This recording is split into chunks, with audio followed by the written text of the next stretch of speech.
Everyone, welcome back to my channel. তো আমি আর আমার দিদি গেছিলাম বর্ধমান দক্ষিণায়ন উৎসব মেলাটায়।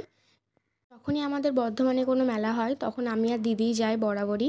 তো দিদির তো এখন বিয়ে হয়ে গেছে, তো তাও আমি দিদিকে ফোন করেই ডেকে নিই। দিদিকে আমি এইবারও শ্বশুরবাড়ি থেকে ডেকেই পাঠিয়েছি যে দিদি মেলা বসেছে, দেখতে যাবো। আর দিদি এসেছে তার জন্য, মেলা দেখার জন্যই।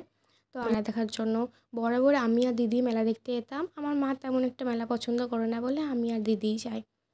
তারপরে আমরা এখানে 10 টাকা করে টিকিট কেটে নিয়েছিলাম। এরপরে এখানে একটা ব্রিজের মতো করেছিল, এটা আমি আগে কখনো, তো এবারে মেলাতে একটা নতুনত্ব জিনিস করেছে এই ব্রিজটা। আর এই ব্রিজটা খুবই ভালো লেগেছে আমার কাছে। তো এই ব্রিজটার ওপর দিয়েই তোমাকে মেলার ভিতরে ঢুকতে হবে। তো এই ব্রিজটা এখানে পার করলে ওই পারে মেলাটা।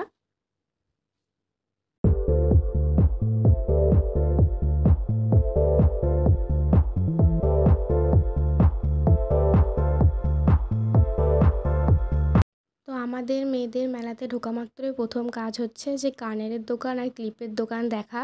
তো সেটাই আমি এখানে করছিলাম। তো এবারে আমার তেমন কিছু কেনার প্ল্যান ছিল না, কেন আমার বাড়িতে অলরেডি অনেক কিছু আছে, সেগুলোই এখন আমি ইউজ করি। তাই জন্য আমি আর নতুন কিছু কিনিনি। তো দেখছিলাম জাস্ট এখানে অনেক নতুন ক্লিপ আছে।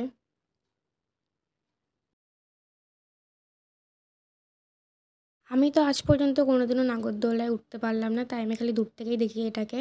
আমি আর দিদি এখানে নিয়ে নিয়েছিলাম 1 প্লেট ভেজ মোমো, আর এটার দাম নিয়েছিল 40 টাকা।